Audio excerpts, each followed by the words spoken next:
RBI Grade B Phase 1 exam is one of the most competitive exams where around 2000 odd people clear Phase 1 out of approximately 2 lakh people appearing for this exam.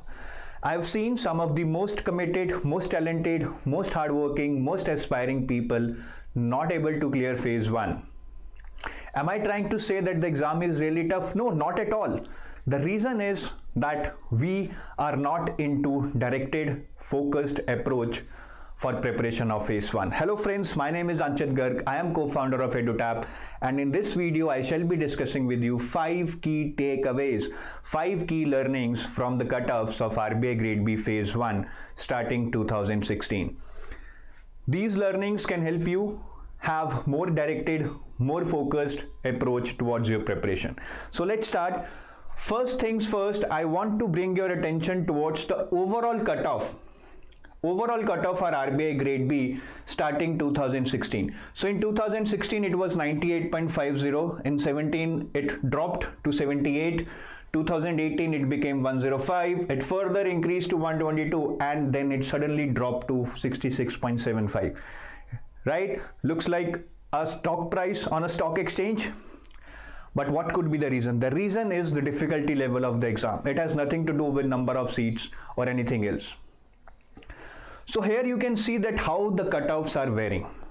So the first takeaway that you are going to have for the day, you need to write it down in your notebook 5 times. Never ever have any target cutoff marks in your mind. Never have any predetermined figure in your mind. Because what happens is that when you have a predetermined figure in your mind, you try to target those marks even though those are not required. That is what exactly happened in 2021 or in 2017. People were trying to have a target of 100 or 105 or 110, but it was not required. And when they were not able to solve questions to achieve that target, they panicked. They could not even do what they could have done. And many of you, I know, belong to that bracket, and if you are one like that, please comment below this video that yes, you also did this mistake. I can vouch that most of the aspirants, if they knew beforehand that the target here is not going to be 100, rather 70 or 75, they would have been able to clear Phase 1. So never ever have any predetermined figure in your mind. But what's the solution? How can you know that what is your target score? See, that will come only when you practice hard. That will give you confidence, and when in exam you are not able to solve, you will be at peace that okay, if I'm not able to solve, then it's a tough question, cutoff is going to be low. And try to give as many mock tests. Try to analyze your rank in every mock test, whatever the difficulty level, right? Rank should be constant. It should be in top 2, 3, 5 or 10% at the max. So that is the best way to analyze your performance in the mock test. So note it down in your notebook. Never ever have any predetermined figure regarding the cutoff marks before the exam. Second key takeaway that I am going to tell you, if you see here, for each of these sections, GA, English, Quant and Reasoning, the maximum cutoff has been 20 for GA, 7.5 for English, 7.5 for Quant and 15 for Reasoning. These have been the maximum cutoffs in last 5 years or even in last 8 years. I have taken data of only last 5 years.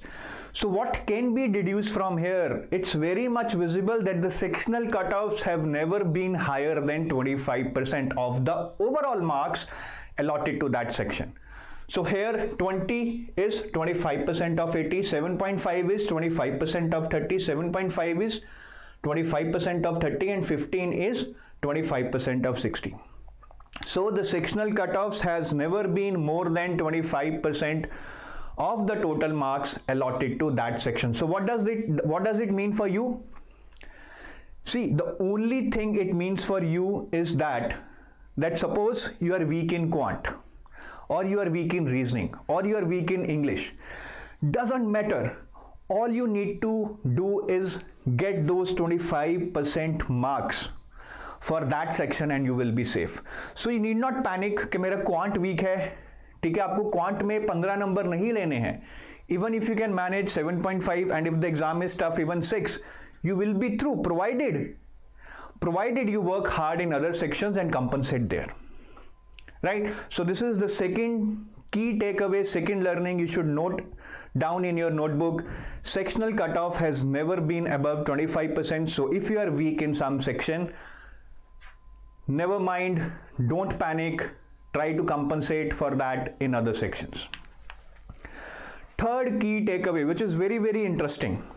Very, very interesting. Now, it might be contradictory to what I have said in second key takeaway. You know Usain Bolt? He has 9 Olympic gold medals. And for those 9 Olympic gold medals, he just ran for 115 seconds. And he made $199 million out of that. Does it mean that it was only 115 seconds he ran which mattered? Yes, that mattered. But what was even more important was that the training he did for 20 years to run those 20 minutes. That's an investment. And similarly here, even if you are targeting say 7.5, 6, whatever you think can be the cutoff in that section, doesn't mean you can relax. If you are weak in quant, yes, you can still get away by getting 25% marks, but that doesn't mean you can relax in quant. You still have to practice very hard for every mark, for every minute that you would be attempting that exam. You have to practice hard back at home. Practice will matter. No similar question will be asked in exam, at least in quant, reasoning and English. It is only your practice that will help you, right? It is only your sweat that will help you score good in the actual exam. So third key takeaways, that practice hard for every mark you are going to target, you are going to get in the actual exam. What is the fourth learning? Now, sectional cutoffs can sometimes be misleading. How? Though most of the people know about this, but still there are some people, some novice people who are still not clear about this. If you see the sectional cutoffs, it's 16, 6, 6 and 12, which is almost like 22, 28 and 12, say 40. So people think that that's okay. If we can get 40 marks, we can clear the sectional cutoffs, but we need to get 66. Then we need to increase marks in each and every section. No. You need to clear the sectional cutoffs, but to have the overall cutoff, you need not increase marks in each and every section. You need to increase marks in the section in which you are more comfortable, which is your strength. And most of the times it is GA. Trust me guys, it is GA which can help you cross the line. GA has been tough in last few years, but then I have taken a separate session on that in which I have told you that how the landscape of GA has changed, not the difficulty level, right? So please keep in mind, you have to do your SWOT analysis and do as good as you can in the area where you are strong or where you feel you can get good marks by working hard. And what is the fifth key takeaway? Well, it has nothing to do with the analysis. As I told you, I've seen some of the most committed, most hardworking, most talented people not able to clear phase 1. But that doesn't mean you shall lose hope. Have faith. Your faith shall be greater than your fear. Faith is all about believing that yes, it will happen. Maybe you are not sure how or when it will happen, but you are sure that it will happen. So have faith in your abilities and trust your instincts. Give your best effort and you shall achieve your goal.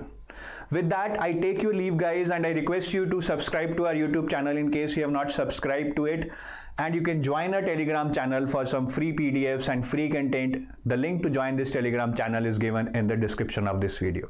Thank you. Have a nice day. Bye-bye.